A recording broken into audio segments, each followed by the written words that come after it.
G'day, mate. What's your name? My name's Shad Wicka. Shad Wicka. What do you do, Shad?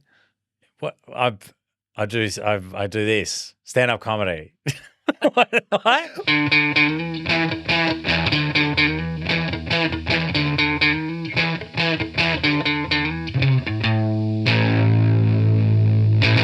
Hello, welcome back to another episode of Crowd Workcast. My name's Andrew Barnett. Thanks for joining me. My guest today, Shad Wicka, Brisbane-based stand-up, absolute champion, really, really funny guy. We recorded this at the podcast studios Shad works in Brisbane. It was really good of him to take a little bit of time out of his workday to let me come in there and sit down and have a bit of a chat. Really, really fun chat. Now, if you enjoy Shad, and you definitely should, you can find him on Instagram. He's at Wicked Shad. He also does a podcast of his own. It's called Shad and Pete Save the World. He does that with Peter James, who's another Brisbane-based comedian who's a former guest of the show. So both really funny guys, and it's a really, really funny format that you'll hear him explain in this. Now, before that was a podcast, that was a live show they do at festivals and just comedy clubs around the place, and they are doing it for the very first time at the Sydney Comedy Store on October 11.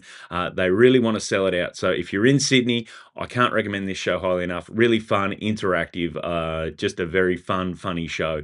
So October 11, Sydney Comedy Store. Tickets are on sale now. Go to Comedy Store, the Comedy Store's website, or you find the link via Shad's socials at Wicked Shad. Now, if you are in Sydney, very soon I'm going to be announcing a Sydney solo show coming up. I don't believe the tickets are on sale yet, so I won't bother you with that, but that'll also be in October. A lot of exciting stuff happening. Other than that, if you're enjoying the podcast, please do like, subscribe, all that good stuff. And just reach out if you've got anyone you'd like to see me talk to. So other than that, it's probably just sort of ran out of steam at the end there, didn't I? That's probably enough then. Let's rip into this episode. This is my chat with Shad Wicka. I comment on this every time. Fucking comedians cannot just go, I'm a comedian. Yeah. Everyone's like, oh, fuck. Oh. Like, it's like I'm their parent asking them, so where do you think this is going? Yeah. No, exactly. I think, well, I mean, no one wants to, I reckon it, you know what it is, mate? It's because probably barring a few, I reckon most people that you get on here that are comedians are like, am I? Yeah. Yeah, it is funny like that. I've had even a few, though, that are genuine. Like, I remember Peter Burner. What did he call himself? He called himself a purveyor of ideas or something like that. He wasn't comfortable. Yeah, what a wanker. Yeah, don't worry. I told him. But and he told me, he goes, geez, that's mate, I'm a modern day philosopher. oh, yeah. You know? Mate, I tell truth to power, mate. Yeah, mate. I actually, when I worked in radio, they make you do a email signature. Yeah. And it was like my first gig in radio, early days, and it said like Shad Wicka, and it said professional talky person and lovable tramp. Lovable tramp. That was it. That's actually a no one picked up on it because I'd rarely send an email when I was in Brekkie, but like when I did, like I reckon it would have been a year and a half in or something, the GM was like, can you change your email signature to actually just radio, like breakfast host? Yeah, breakfast host / lovable tramp. Lovable tramp. Mate, lovable tramp. If you don't do a festival show called Lovable Tramp. Oh, mate. That sums up. Thanks to festival shows, I am a tramp. Yeah. Oh, yeah, exactly. Far. So, breakfast radio, like you did radio for a while. So where did you start? Like, so did you start in comedy or start in radio? I started in radio. Yeah. I did radio first. Did you go to uni like for that? Or did you just go, school and just hang around the radio? No, I went to uni. Actually, no, my degree does have commercial radio written on it, actually. Does it? I got a comms degree. It was like communications degree in Bathurst, and it was like media and comms, but like the major or whatever was commercial radio. But like it was kind of, I thought it was going to be more about the talking and stuff, but it was more about marketing. It was just an advertising degree, really. Yeah. with like one subject each semester that was like, well, this is how you sell ads on radio. And you're like, okay, whatever, cunt. But yeah, so I did that degree, but I didn't end up in radio from that. That was just a good 4 years of fun and a way to get out of living at home. Yeah. But I actually worked in telly for a bit, just doing like scheduling ads and shit. Scheduling ads. Yeah. The dream, obviously, when you start. Yeah, I was loving it. Yeah. I was doing that for Channel 10 and doing community radio for a bit. And then I did another course that I ended up using to get into radio in Darwin. Community radio. Where were you doing community radio?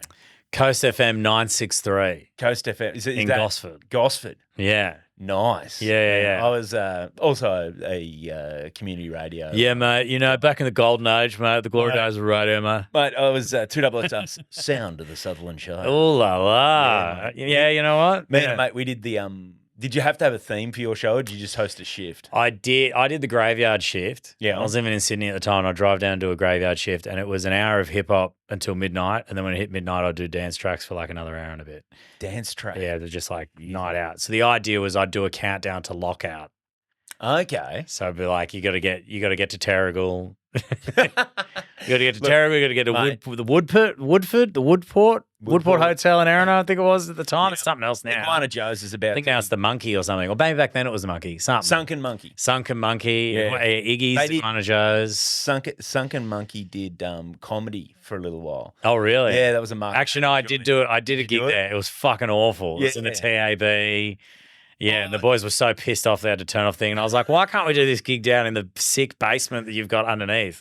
Oh, no, you know, it hasn't been selling that well. I was like, yeah, because you got us fucking going up against the Dapto Dogs every night. Yeah, you can't. Comedy will never beat the Dapto Dogs. You can't. Why does any venue think that? You can't force comedy on people. Yeah. It's just not. And surprise It's comedy, not like a flash mob where people go, that was pretty cool. Cool. Well, back to the Dogs now. Like, no. I remember did you ever do the Ori in Newcastle back when? I didn't really gig. I never really gigged in Sydney until later in life. Yeah, the Ori in Newcastle used to do. That was like, you know, turn the TVs off, the footy. Like it was a Saturday night, so they'd turn the TV off, and people would just be, because it was free. They never learn, dude. No, venues never learn. You know what? I did a gig on the debut night of the Finns, the very first game for the Finns, the Dolphins in NRL, and it was in Brisbane. So like a Brisbane RSL club on the south side, like near Logan or some shit, and everyone's in there, and it was in the food like eating area, like the bistro area, and it was like a fancy one of those like fancy RSLs where they've got 150 pokies and they're just taking everyone's pension for them, and everyone was in there having their dinner, and the game was on all the screens, and it was like me hosting and two feature acts. And I remember getting there being like, why the fuck are we doing this gig? Because I wanted to watch the game as well. Yeah. Didn't realize this was in the calendar. And I literally just got up and said to everyone, I was like, look, if we can time this right, kickoff will happen in the break. And then your last, like the headline act will basically get up. Bomb. Yeah, basically. Yeah. And I couldn't give a fuck about whatever his name is. Van Acker. And the audience was like, yeah, all right. And I was literally just up on stage, like watching the game. Yeah. So, you know, like watching the fucking, yes, like in the middle of your stand. Might as well have just been commentating. Yeah, dude, like 100%. Oh, that's so. Sometimes don't get it. So you start in radio, so you're in TV selling ads. How did the raids in community radio? Yeah. Do a course. Is that like a TAFE course or something like that? It was actually at AFTR's Australian Film, Television and Radio School. Nice. And I'm still paying up the fucking ass for it in HECS debt. Oh, really? But no, I did that course.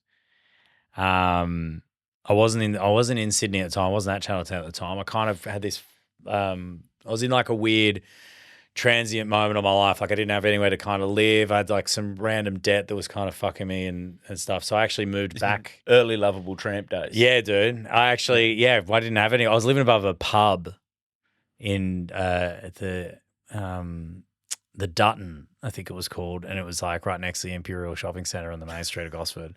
And it was fucked, dude. It was like, I actually had a really good time, but I was living above a pub, and it was like you had a room, So everyone else who was in the room was like a veteran alcoholic or deadbeat dad. You know what I mean? Like everyone there was like divorced. They had kids that they don't see.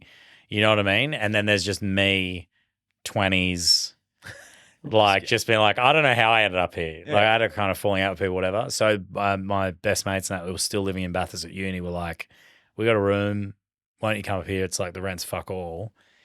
And then just hang out with us for the summer, work in the bottle shop and stuff. I was like, yeah, I'll do that. So I did that, cleared all my issues, and then got back, decided to move in with another best mate down in Sydney and had like a great time living there for a year and a bit.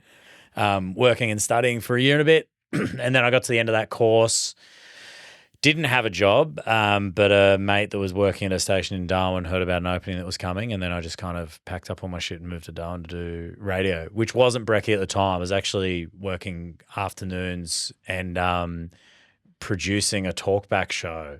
Ooh, I like this. What sort of, just territory issues? Yeah, for the late, he's passed away now, but legend, Phil Davies was his name, and he was a fucking king. I remember rocking up, and he had this like, his producer before me was like a nice dude, and he was like showing me the ropes, whatever. And he goes, you know what, for your first day, Phil's Pete's buddy, really advocate for mental health and stuff. So he's actually jumping off a building for mental health. And I just started laughing because I was like, what? What do you mean? Yeah, it's like leap for life. I'm like, the irony of this charity event is fucking crazy. It's like the old bloke, and he's like 60s or what was he? He's like 70s, 60s, something like that. 60s, 70s. And he's like, he'd just do his show and then he'd go fishing, like loved fishing and stuff. Oh. So I get there, my first day is watching the host like just abseil down the side of this building in Darwin. And he'd smoke durries, like he'd do his talk break and he'd be like, it's 10 past 10. And then the song would play and he'd be like, right, and he'd walk out and he'd go and have a durry out the back, and his fucking moustache would have tar on it. And they'd always be like, you got to try and like keep him, for his missus' sake, like keep him distracted from the ciggies, like shit like that. Far out. But he was fucking legend. But I did that in Darwin for a bit before I moved into brekkie there, and then did stand up for the first time in Darwin. Oh wow. Yeah. Yeah, well, classic story. Yeah. You're in Darwin, the home of stand-up comedy. Yeah. Bustling scene. Yeah. 8 comedians, I think, or whatever. How long ago was that? Fuck, I don't know. I was in Darwin probably 10 years. Well, I've been in Darwin probably like over 10 years ago. It'd been the first time I gave it a go. I did it like a handful of times in Darwin, and then I just I moved to Cairns and didn't do it for like 2-3 years. So when you first started, were you a known entity on radio at the time? No, not really. Like I wasn't doing brekkie radio at the time when I first did it. And again, it was Darwin, so it was like I did a gig at my first gig was at a bar called Bogart's in Parap. And it was everything about that sounds awesome. Yeah, there was like 3 other people or whatever that were going to get up and talk. A mate of mine that decided to come, and I think 2 other people. And then halfway through, a 20th birthday or some shit came and sat at their big table that was set up for them to have their breakfast, their birthday dinner with like balloons and shit, and I'm just up there like trying to fucking talk about, I can't even remember what was I said. It was about my I had a bit about how my mate got mistaken. Yeah, I had a story about how my mate got mistaken as a pedophile. And the cops came to our house looking for him. That's a proper mistake. So I had like that, and then I think something else about my mate fucking up sayings and shit like that. No, bit of stuff like that. That's strong early like areas. Most people it's like, I know what you're thinking. I look like what they look like. That's good. That's good. 2 good stories to start with. Yeah, it was shit. Yeah, like it was pretty shit. But now, if you had that same story about your mate getting mistaken for a pedophile and the cops, I should actually. You've made me think I should bring it back, mate. There's a lot now. Figure it out. 10 years on, as you know a what? comedian. I'm thinking of doing a show. I know it's been done before because I was telling Mike Goldstein this about the idea, and he gave me a title for it, and he said he's done something similar. But I want to do a show, right? And it's like, it looks like a bit of a talk show on stage. It'd be like 4 chairs, like on couch kind of vibes. Yep. And be me, 3 other comics, maybe 4. And it's called Still Got It. That's the title that Goldstein gave me. Still Got It. And it'd be the comics come on and they've got to perform their very first set. Oh, but it's like all the comics are sitting there on stage, kind of a bit of a chat about that first gig. They get up and do their first set and the comics are still on stage, and then we get to riff and rag after the set. But I like the idea of like introducing. I was like, it's Andrew. What year did you start? Mate, 2009 was my first set. They'd be like, here comes Andrew Barnett performing his very first set from 2009. It was a different time. It was a different time. And then you do it and you see if you've still got it. Like, still nothing in it. My first joke was terrible. It was terrible. What was it? So I got up and it was at Mike in Hand in Sydney. Back in the glory days of the Mike in Hand too, like they let me do the newbie. I got up and I said, "Oh yeah, this is my first time doing comedy. I'm a virgin," and everyone clapped. And I said, "Oh, sorry, nothing to do with comedy." Yes, just there he is. But laugh, and I said, "Yeah, no, it's weird. You have expectations. I thought it had happened by now. You get married, you assume it's going to happen, but the wedding night we were too drunk, and then she was pregnant, so yeah, right. And so like, okay, okay, come on, where's the second? Here we go. But yes, that was a terrible. Like I'm like, oh, I've got one. But then now you get to look at it again. You got to come up and try and punch it up, mate. Yeah. How do you punch that up? My original title for it was Polishing a Turd, but that wouldn't be good for the artwork. But I still got it's great because what Goldstein was saying, he's like, he did a gig similar to that, doing like his old set, and he was doing it. He was like, oh, there's actually something in this. Mate, I remember years ago, Chris Wainhouse told me, he goes, always go back over your old stuff. Because he goes, say it's something you did 5 years ago. He goes, steal from yourself. You're a 5 years better comedian. Yeah, that's so true. If you find the premise and you're still interested in it, rewrite it and do it. It's true. That's pretty smart. But far out. I don't know about that first. It'd be pretty fun to watch. Imagine opening a festival show with I'm a Virgin. Yeah, hell yeah. Yeah. Fantastic. That'd be sick.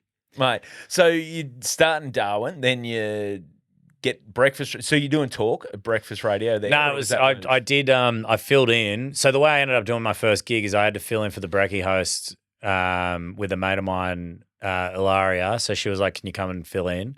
So I did, and I told her how I went to this open mic comedy gig because I'd been comedy adjacent. My mate, mutual friend of ours, Mitch Garling. Oh yeah. So Mitch, how the hell did you know Mitch? So we like mutual friends going to school together and stuff. Central Coast days. I went to high school at Henry Kendall High for a few years. So like we had mutual mates. So he came on my radio show a couple of times when I was doing community, and he rang me one day and was like, just out of the blue, was like, I want to get into comedy.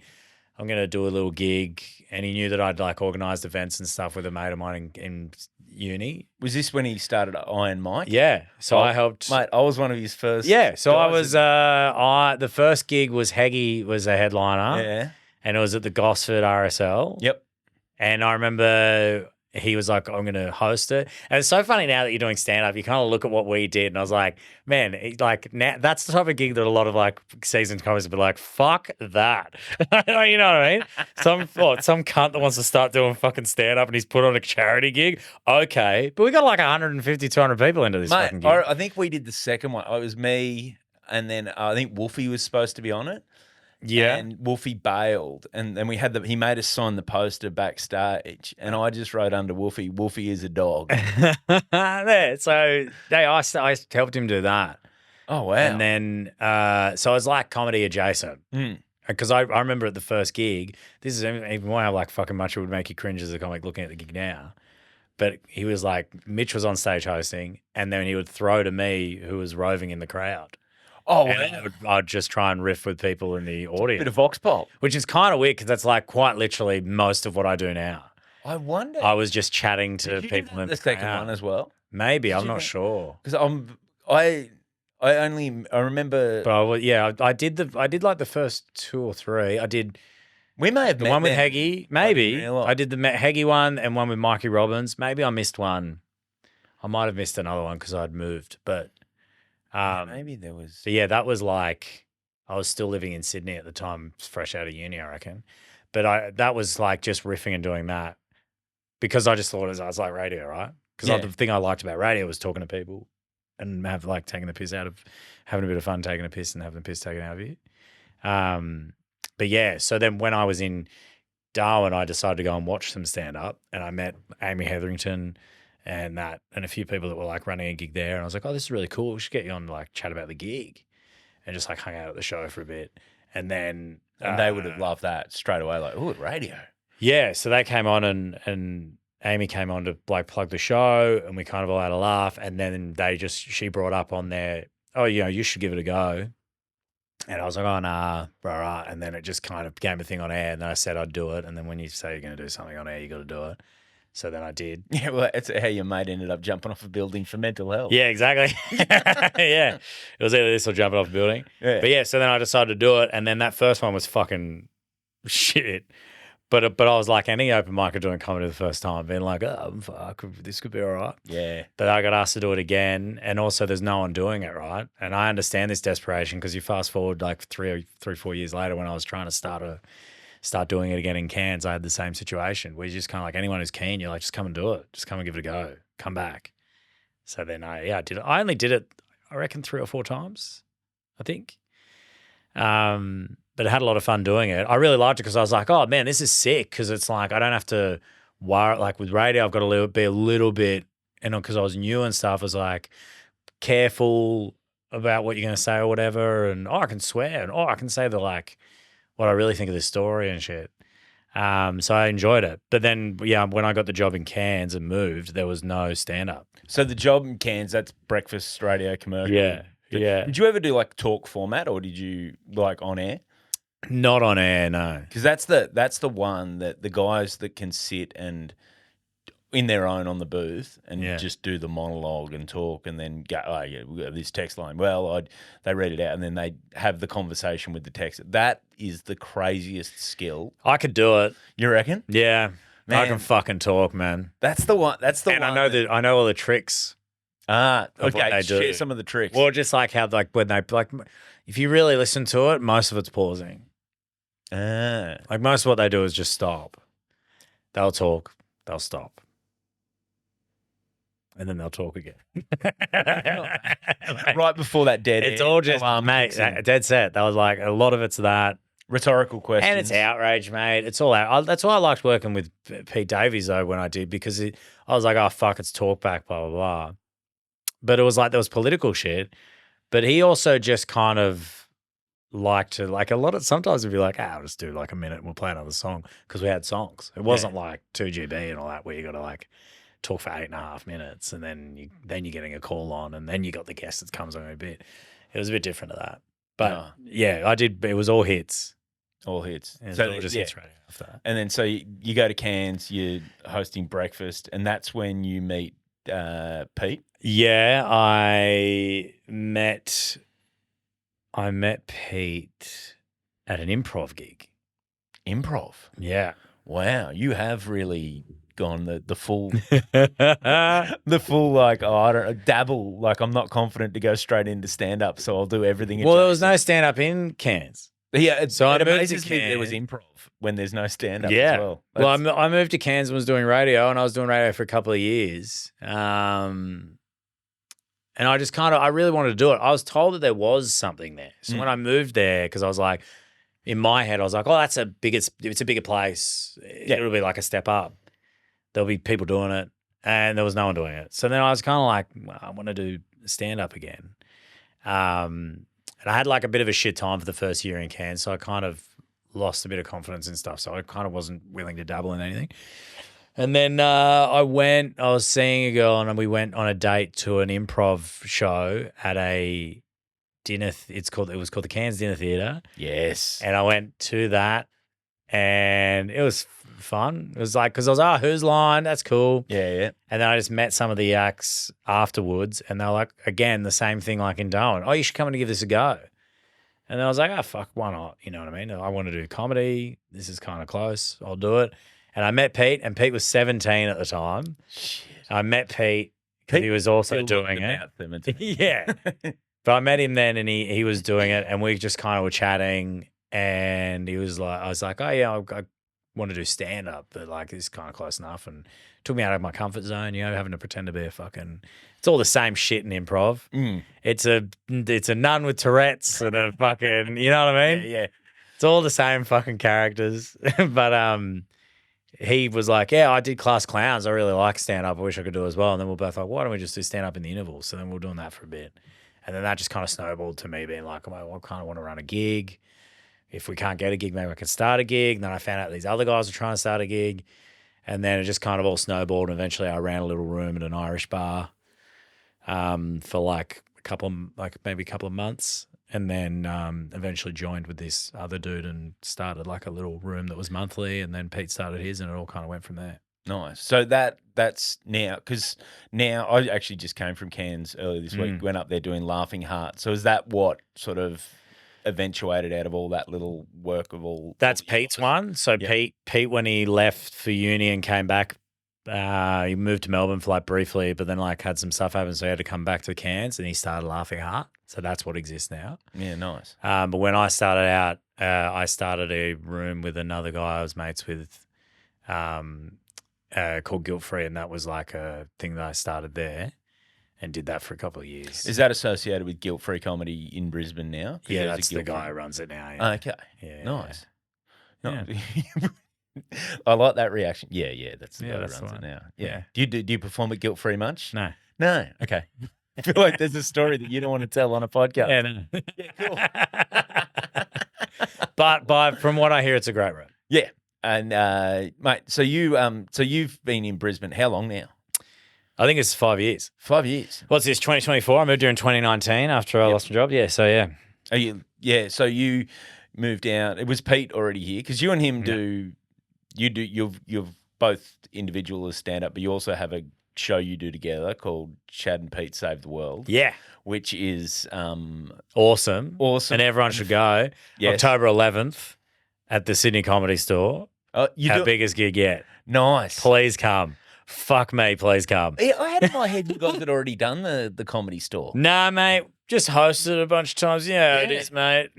Mate, that is, okay, October 11th. Go to the Sydney Comedy Store. It's great. So explain the format of the show. So the way the show works is you write down any problems you've got in your life. Nothing's off limits. Nothing's too fucked up. So if I wrote down, I had this podcast guest story.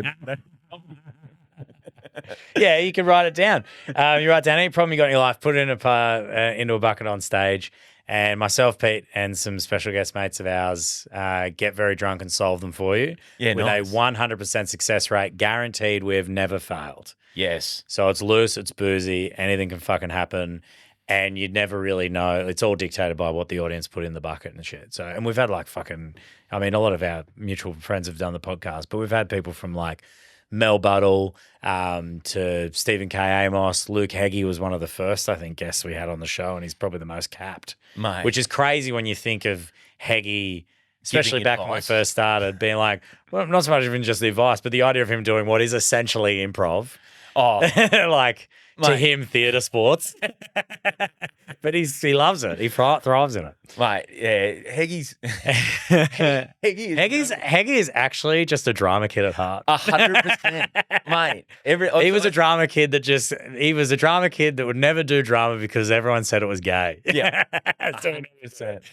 Mate, if he was born now, completely different human being. 100%. Go through school with a completely different experience. And everything he does. He does his little art and crafts before every solo show, makes his little art design for each one. We were at a gig, then we're just talking in the back and hanging out. We were at a gig on one of those showcase tours. We're down in Wodonga, and like it's cold and stuff, and we'd done the bus trip, and we're just sort of backstage getting ready, and he starts making some ginger tea for his voice. There you go. He's got to speak for 12 minutes. Yeah. And but he's fucking got out the ginger, and he's grating it, and he's doing it all like right there in front. And I just said to him, "This is fucking performative at this stage."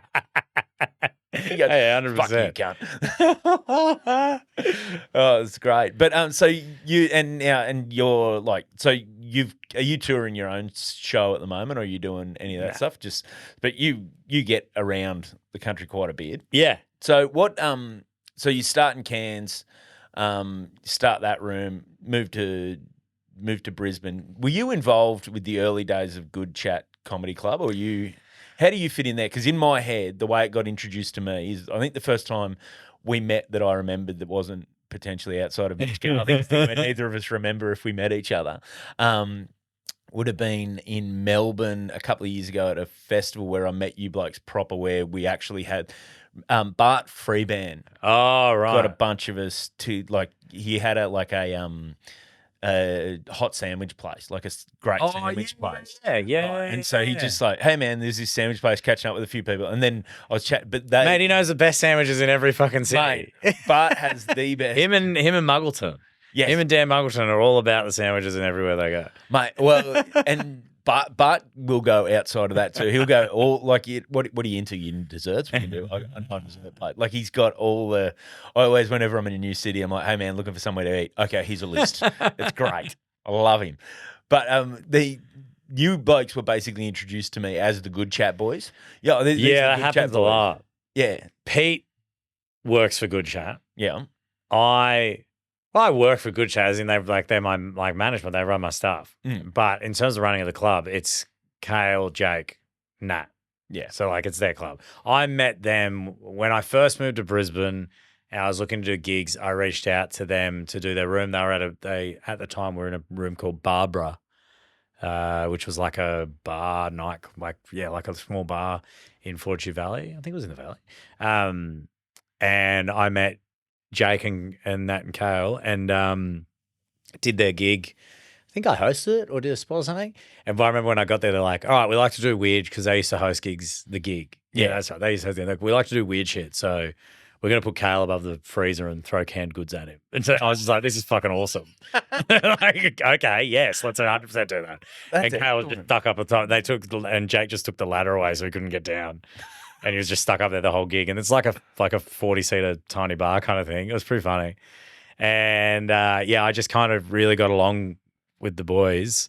And then, they moved to the venue they're at now.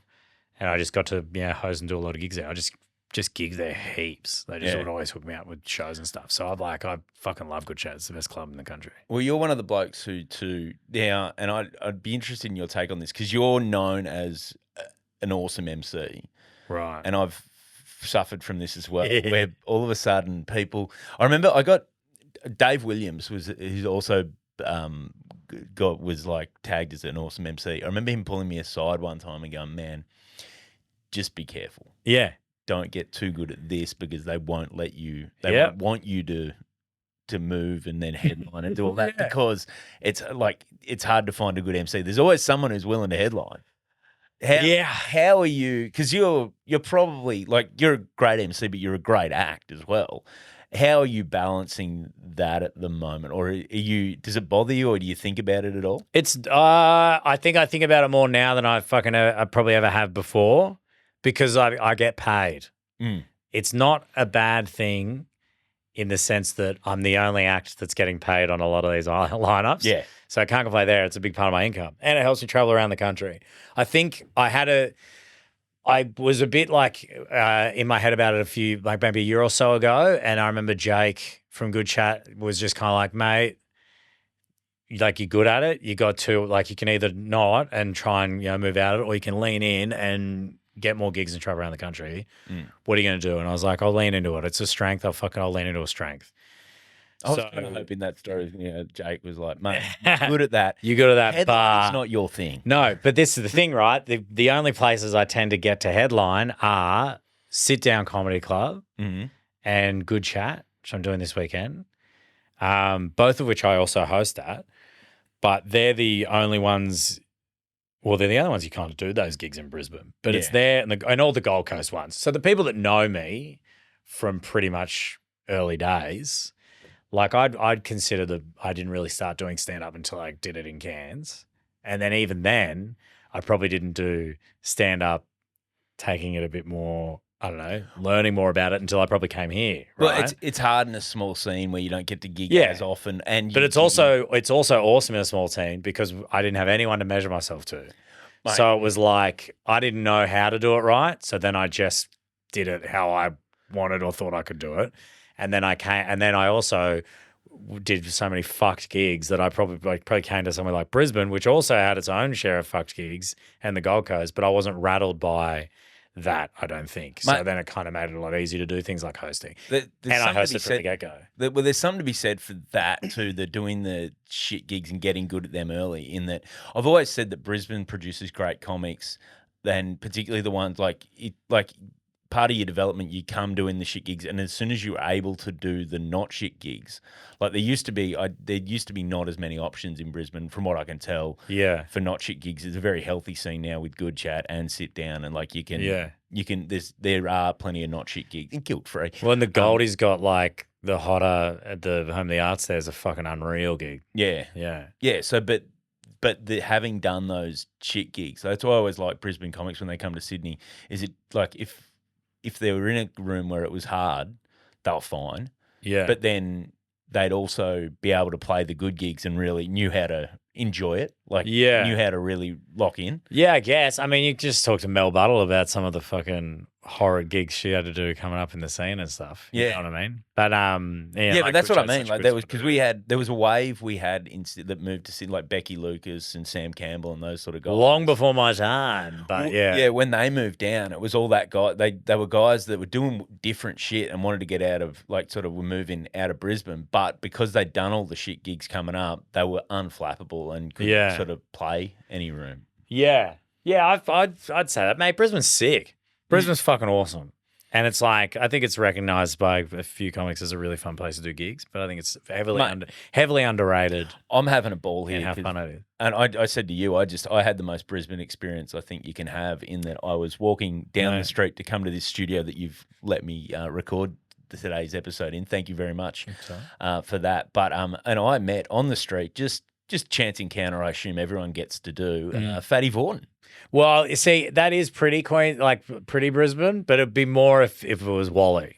Oh, you reckon? Yeah, like you got to run into, if you can run into Golden Wally and real Wally in the same day, that's pretty good. Now, Golden Wally, I know I'm conscious of your time, but before I get you to plug whatever you want to plug, Golden Wally, we're talking about Wally outside. Yeah, Bronze Wally, he's bronze. It's a bronze statue. But have you noticed, I think they shortchanged him on the crotchal region. How dare you speak that in the statue? Don't you reckon? Have a look at the statue. Oh, you want me to go and stare at the crotch of Wally? Yes, please. It's probably worn down, dude. From just blokes, from people just trying to, because it's like a fertility thing. Yeah. You know, if you want to have kids in the great state of Queensland, if you're having trouble, long before you even test anything in IVF, you're told by your doctor to go down and rub your hands on just going through the list here. You got to go there. You're wearing the right sort of briefs. Yeah. You're eating well. You're sleeping well. Have you tried rubbing Wally? Yeah. Go rub Wally. Okay. Yeah, I think I'm a big fan of the Mal and Lockie statue. Really? I think they're great. They're on the pathway as well. Yeah. Two great statues, because it's Mal like almost in famous fend-off position, and it's Darren looking for the pass. It's bloody great, mate. Look, I do like the Lockyer one. I like the I don't know. Have you been to see the Billy Slater and Cameron Smith in Melbourne? No, mate. Everyone makes fun of the Cameron Smith statue and the guys that used to do Full Credit to the Boys podcast got a fan to go down and put a slice of Devon on the back of its head, which was amazing. But you see it like in the pose, both Billy Slater and Cameron Smith have biceps in these statues that neither of them ever had. Like particularly Cameron Smith. But that's it though. If you get a statue, that they should do that. Yeah, you know what I mean? Well, that's what I'm saying with Wally. Like. Yeah, but that's because I think back when Wally did it was like it wasn't as vain back then, mate. It was just about the spirit of the game. And it was about the spirit of being in fucking Queensland. I've been able to sit down and listen to Wally talk about the heydays with like some work that I've done over the last few years, and it's mesmerising. Oh yeah, listening to these guys talk about what it was like. You know what I mean? How different. Some of the stories I've heard that you couldn't really repeat in this. One, because they're not my story, but two, there may be like there's legalities. There's legalities involved. Completely different age, and now like everyone like the whole Latrell thing now, like don't think it's nuts, right? I had to do a gig. I had to do a gig for Triple M. Which was really fun because I got fired by Triple M. So it was like a full circle moment for me to come back and do a gig at Triple M for their Legends Lunch, where they make everyone lock up their phones and then all the footy players tell all the crazy stories that no one should know about. But they're all just like, it's just Wendell Saylor talking about what it was like having all the coke at the time. But I said to Dell, it's like, it must be fucking shit knowing that you lost 2 years, for those who don't know, he lost 2 years of his playing career because he got caught cocaine. It must be shit being like, I lost 2 years of playing career for cocaine back when I played. And, was it like Valentine's Holmes had a fucking bag in his mouth or whatever it was, doing a selfie, and he's out playing that weekend. That was... You know what I mean? Like, what was it? They're like, what was in the bag? Yeah, I love. Who knows what it was? The journalist with the It could have been ketamine. That's not illegal. But the whole thing with the Latrell thing was, and there's no suggestion that the white powder was anything illegal. What the fuck is the suggestion? Are you kidding me? Yeah, it was actually, he brings his own Omo. Yeah. He's really particular about the laundry powder he uses. If there's no suggestion, why are we talking about it? Yeah. Why is this on the news? Yeah. Here's a photo of someone that we're not suggesting is doing anything illegal, hanging out, even wrong in any way, shape, or form. And this just in, Latrell Mitchell's dinner plates smell a bit weird. We've got video evidence of him giving him a sniff. Mate, my big outrage with the whole thing is this the real scandal is, I don't know how closely you looked at the photo. He's clearly been drinking vodka cruisers. They all love a cruiser, mate. No, that is the proper scandal. That's what got what was those two Raiders blokes? On the Ferguson. They couldn't play for ages. They're both. But they were just sitting on the roof having a couple of cruises, and they were supposed to be training, and they put a photo of him up. I fucking love rugby league, dude. Mate, this is why it's the greatest game of all. And all these people talking about AFL shit, like, fucking come back to me. Is there a game? Even like, you know what I mean? Like the NRLW has its share of scandals as well. How proud are you? Fucking awesome. When you hear like an NRLW player getting arrested or whatever, and you're like, love it. Good on the girls getting involved. It's great. Like girls love getting on the bag. I love when, the old school blokes are like, mate, women, yeah, it's not a women's game. And then you hear the scandals, you're like, fuck, you know what? These women know what they're about. Women play harder, dude. They hit each other so hard. I did ground announcing for the NTRL. Oh, really? In Darwin. And one of the biggest brawls on the field I saw, because they made a break. The winger made a break, and the 5'8" was like, she was a big unit playing in 5'8", and they had her out on the wing, and this little, like, just zippy winger came flying past. She's got the ponytail, puts the step on her, and goes around the side of her. And as she goes around the side of her, the 5'8" just grabs the ponytail, and you see the legs just go whoop in the air and body hit the deck. And then you just watch the bench clear, and it was all on. And I'm the ground announcer just like watching me like, holy shit, like it's going off right now. And they're like, are you going to say something? Like, no one get on the field. I was like, nah, let it run. Let it run. And let it play out. Everyone, check out what's going on. It was awesome. And it was they were brutal hits too. The NTRL was so much fun to watch. Right. But so, do you consider yourself a Queenslander, or because where did Queenslander?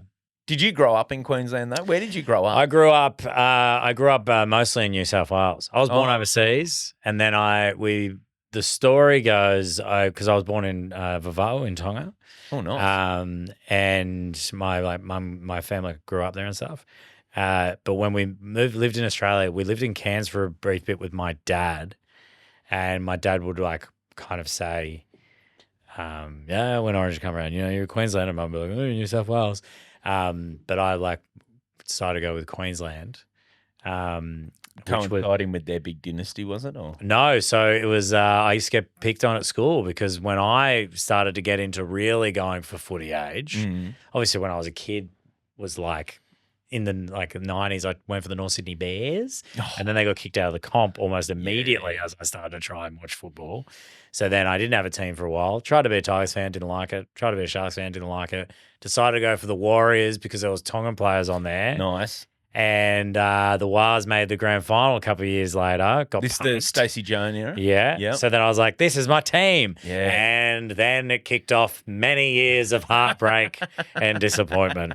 But So that like confused people and then at school I went for the Maroons, but obviously before the dynasty and people don't talk about it, we lost 3 in a row.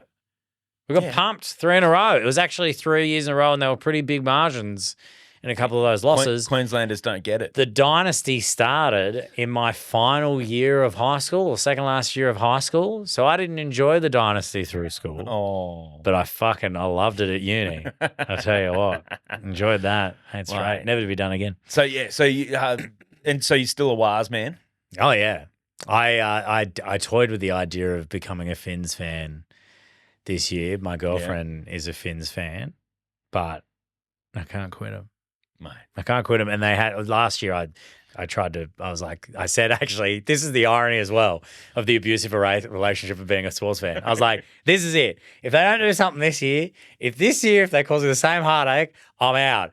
And then they were so in last year. Yeah. They were locked in. Mate, they were on. And I was like, this is our fucking year. I'm ready to fucking heartbreak again.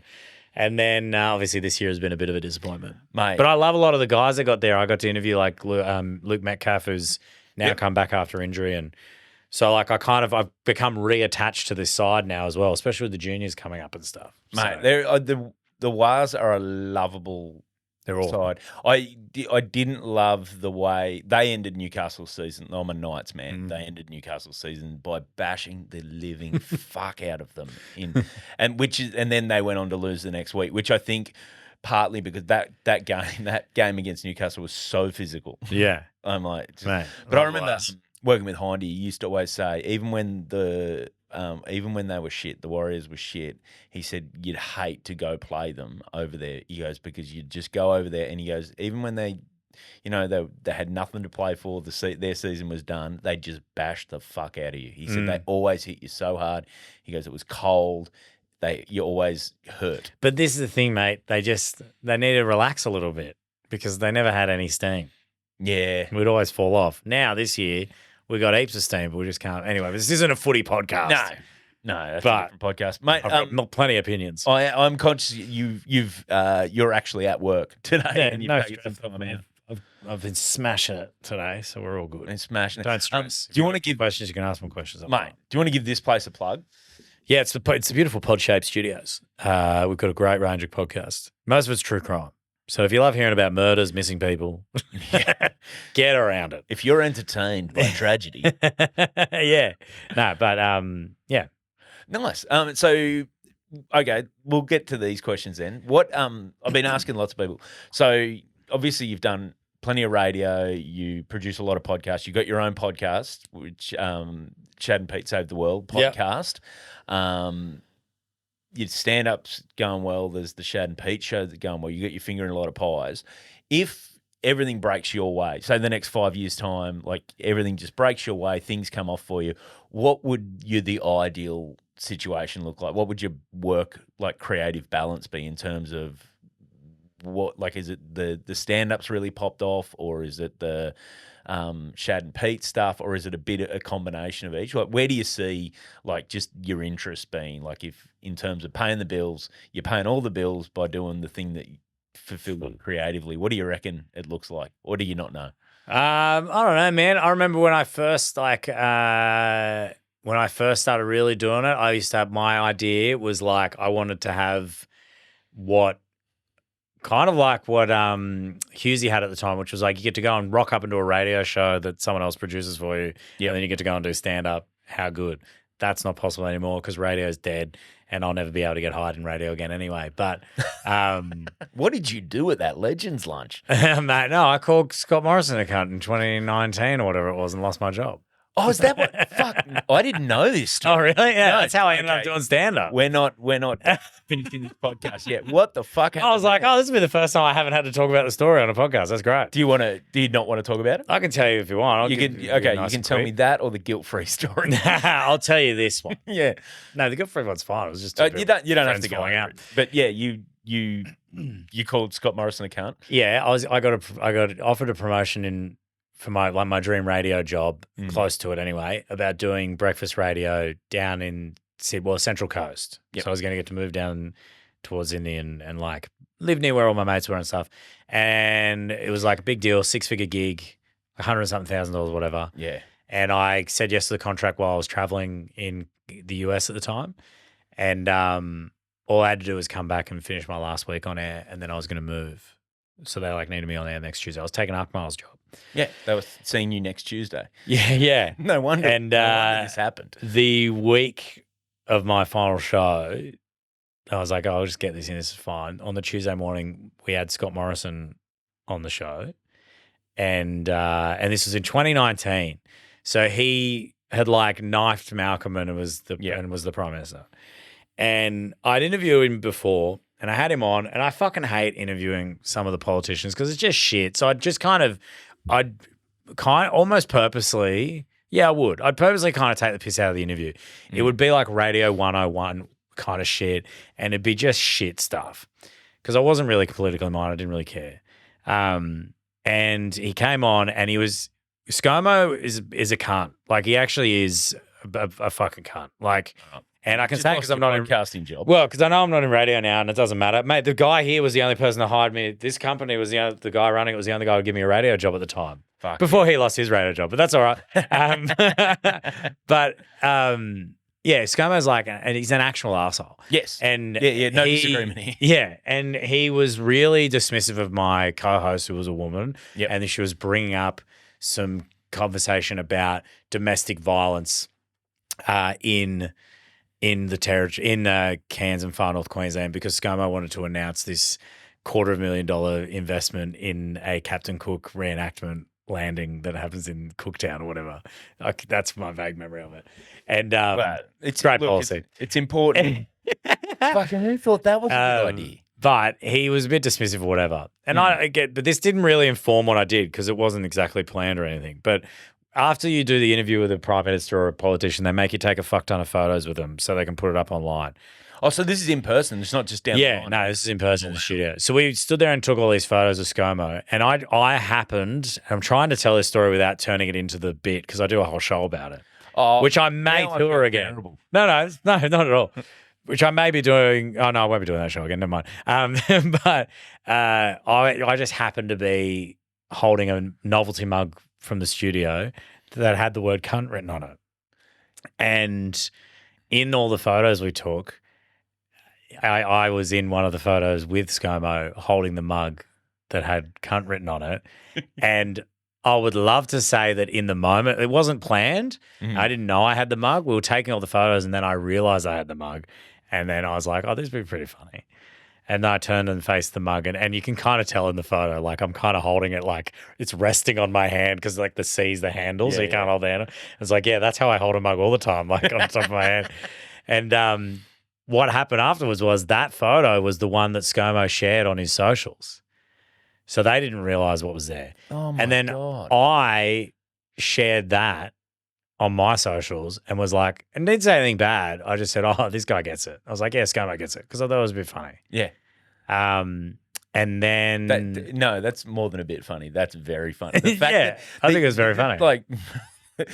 Just mathematically, take everything else out of it. You're holding a mug that's got. Then he picks that one. That's the one out of 50 photos. They've got a person who's their PR person who goes. You're right, and they should have lost their job. Yeah, but that happened on the Tuesday, and then everything was fine. I kind of came back, did my show, finished up on the Thursday, did my farewells, and then I started my way down to drive down to the Central Coast to start this radio gig.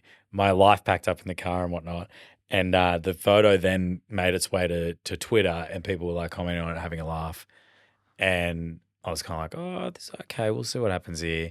And then I got asked to take it down, which I did. And then I got to Mackay. I spent the night at Mackay, and in the morning the boss gave me a call and was we need to come into the Mackay office for a chat. And I was oh, has this got to do with it? And he's we'll chat when you come in. Oh, no. So I went into this office and I still remember getting in there and the boss was on the screen and he was they basically just said, you've embarrassed the company, you've embarrassed the CEO, you've embarrassed the Prime Minister, you're fired effective immediately. And then I was just in the room with the TV turned off, just sitting there. And there was a support person there for me who was a general manager or whatever. And I remember, because I was in there with my dog. I took everything because I parked my car at the front. So it's just me and my dog. I've heard this. You're in the middle of moving. Yeah. And I'm like, oh, I've got no job. I'm in the middle of fucking nowhere. And this poor lady's like, I'll get you a glass of water. I was like, yeah, great. She left the room, and then my dog basically did a shit in the carpet.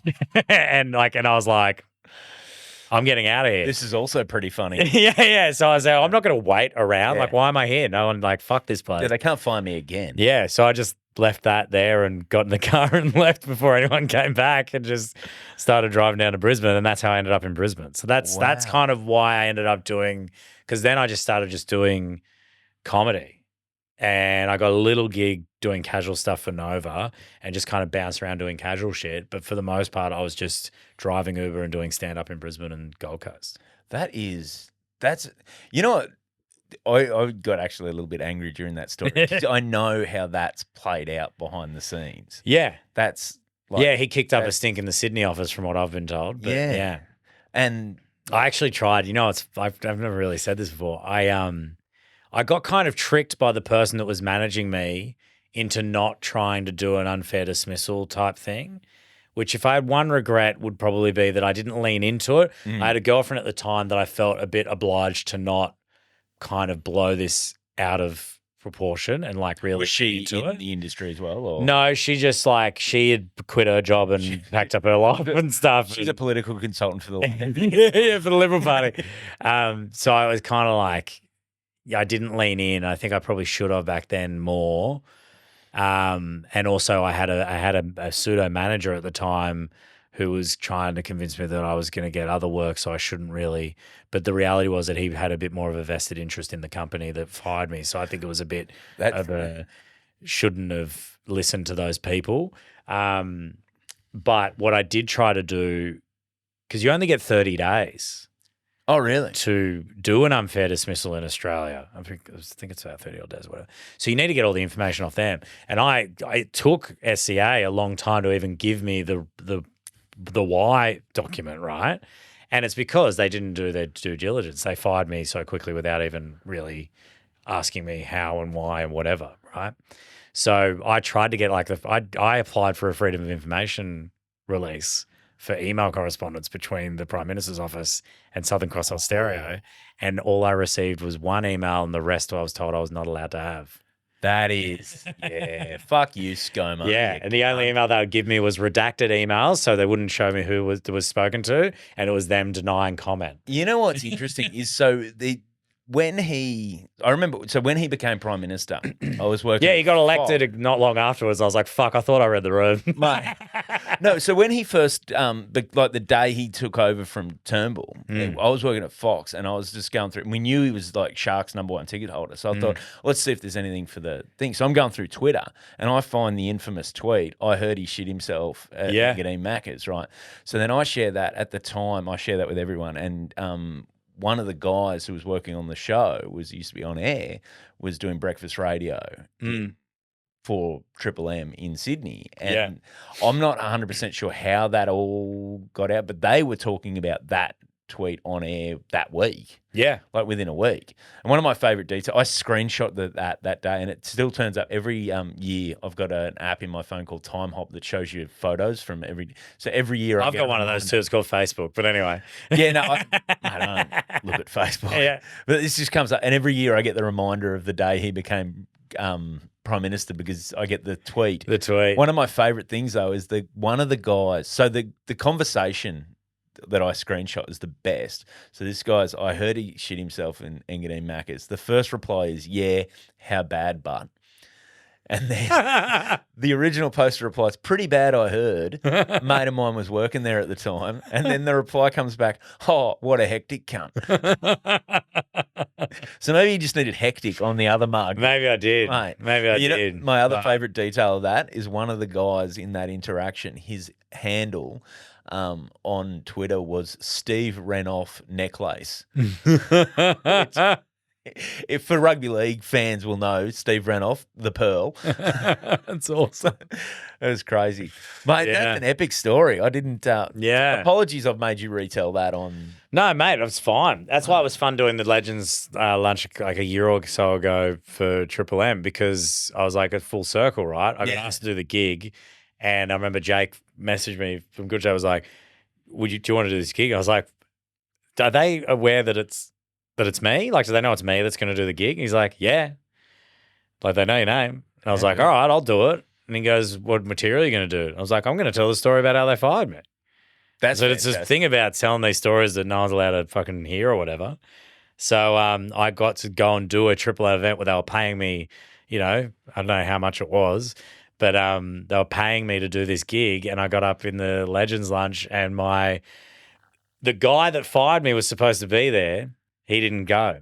Oh. But the didn't dial in because all the radio people, I'm mates with a lot of radio people, so they would mess with me like, fuck, you coming to the gig? Are you going to tell the story? And I'm like, yeah, of course I am. Why wouldn't I? Like, I don't give a fuck about you guys. Like, you're not going to influence my life in any way at all, so it doesn't really matter. Even though they did try, actually, SCA people were trying to, wouldn't let Dane Simpson promote me and Pete's show in Wagga. And I ended up having to ring a mate of mine who was still in charge of content there and be like, what the fuck's this all about? And he was like, chase that up as to why someone would do that. Because I was like, that is in itself is fucking dog. That is. But yeah, doing that at Triple M was sick because that was kind of a bit of a bow kind of thing. Yeah. You know what I mean? Because I'm petty, dude. I'm fucking petty, dude. Mate, that whole incident, you were the victim of someone else's pettiness. That's the... Yeah, I mean, also, I did technically call the Prime Minister a cunt. I'm sure that's a bad thing to do. But, at the same time, whatever. And also, did I actually call him a cunt? Or did I hold Or did I just hold a mug? And you guys you called him a cunt by thinking that's who I was referring to. Mate, there's one staffer on the media team who's got this cunt. You know what? He's getting this photo. He's looking at you in the photo going, this guy gets it. yeah. Oh. But no, it was fun. Being able to do it there at the Triple M gig was good. Oh, that's fantastic. All right, so quickly before we have to go. I got to go and pick up my girlfriend from work, so yeah. Okay. Yeah. So what does it look like in 5 years' time? Oh fuck. Yeah. If you end up because obviously that's a story. Like I don't know. Like you've been through hell with that story. Obviously, it's just a fun story now. But I feel like you seem to be in the right place from my point of view. Like in terms of the creative stuff you're doing. Like it's stuff you wouldn't be able to do if you were still doing breakfast radio. A lot of it anyway. So, what does the 5 years look like? Like, what do you reckon? If everything, what's your interest? Like, I think Shad and Pete Save the World killing it would be great. Yep. But see, Pete wanted his own stand up to fly. That motherfucker. Nah, Shad and Pete Save the World doing great, and to be honest, I have no fucking idea. You know what I mean? Yeah. Perfect world, I wouldn't be doing this shit. How about that? I want to be so good at comedy, I don't have to do comedy anymore. The Chris Rock model. Yeah. Beautiful. Mate, thanks so much for doing this. I'll let you go pick up your girlfriend. Thank you.